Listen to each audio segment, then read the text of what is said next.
Saya Rudiansyah akan menemani kalian dalam membahas satu materi ekonomi yang sangat menarik. Saya dapat pastikan ketika kita dapat mengikuti pembahasan ini dengan runut, insya Allah kita akan lebih mudah memahami konsep ekonomi tersebut. Konsep ekonomi yang saya maksud adalah elastisitas. Tentu sebagian di antara kita sudah seringkali mendengarkan kata elastisitas. Bahkan dalam kehidupan sehari-hari, ada banyak barang yang dapat kita katakan memiliki sifat elastis. Salah satu contohnya adalah pegas. Namun dalam kesempatan ini tentunya kita tidak akan membahas lebih jauh mengenai pegas. Tetapi elastisitas yang akan kita bahas adalah elastisitas harga. Ketika kita berbicara mengenai elastisitas, maka kita sedang membahas mengenai perbandingan antara persentase perubahan jumlah barang yang diminta atau jumlah barang yang ditawarkan dengan persentase perubahan harga. Secara matematis ini dituliskan E sama dengan persentase delta Q per persentase delta P. Nilai koefisien elastisitas dapat kita hitung dengan rumus E sama dengan delta Q per delta P dikali dengan P per Q. Setelah kita menghitung elastisitas permintaan dan elastisitas penawaran, maka kita akan memperoleh nilai koefisien. Satu hal yang pasti, nilai koefisien tersebut tidak pernah bernilai negatif.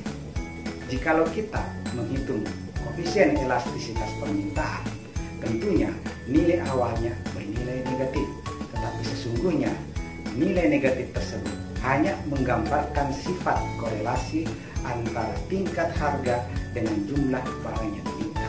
Hal ini sebagaimana telah kita bahas pada hukum permintaan. Ketika kita menemukan nilai koefisien sebesar 2, ini bermakna bahwa pada elastisitas permintaan, jika harga barang tersebut naik sebesar 1%, maka jumlah barang yang diminta akan berkurang sebesar 2%. Sebaliknya, bahwa ketika harga barang tersebut turun sebesar 1%, maka jumlah barang yang diminta akan bertambah menjadi 2%. Ini berlaku untuk nilai kelipatannya. Selanjutnya kita akan membahas mengenai jenis elastisitas. Ada 5 jenis elastisitas yang dapat kita kategorikan berdasarkan nilai koefisien yang diperoleh. Yang pertama, suatu barang disebut elastis ketika nilai koefisien yang diperoleh lebih besar dari 1. Atau dengan kata lain, persentase perubahan jumlah barang yang diminta atau barang yang ditawarkan lebih besar daripada persentase perubahan harga barang tersebut. Ini biasanya berlaku pada jenis barang mewah. Yang kedua, inelastis. Suatu barang disebut inelastis ketika nilai koefisien yang diperoleh lebih kecil dari 1. Atau dengan kata lain, persentase perubahan jumlah barang yang diminta atau jumlah barang yang ditawarkan itu lebih kecil dari persentase perubahan harga barang tersebut. Biasanya ini terjadi pada jenis barang kebutuhan pokok. Yang ketiga, elastis uniter.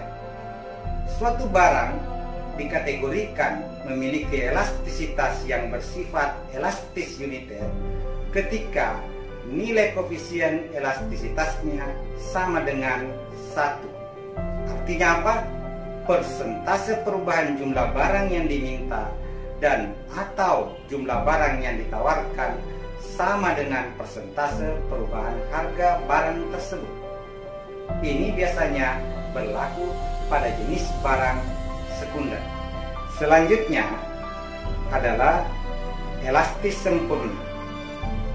Suatu barang dapat dikategorikan memiliki sifat yang elastis sempurna jika nilai koefisien barang tersebut sama dengan tidak terhingga. Hal ini bermakna bahwa pada tingkat harga yang relatif tetap, jumlah barang yang diminta ataupun jumlah barang yang ditawarkan dapat berubah. Berikutnya, yang kelima adalah inelastis sempurna.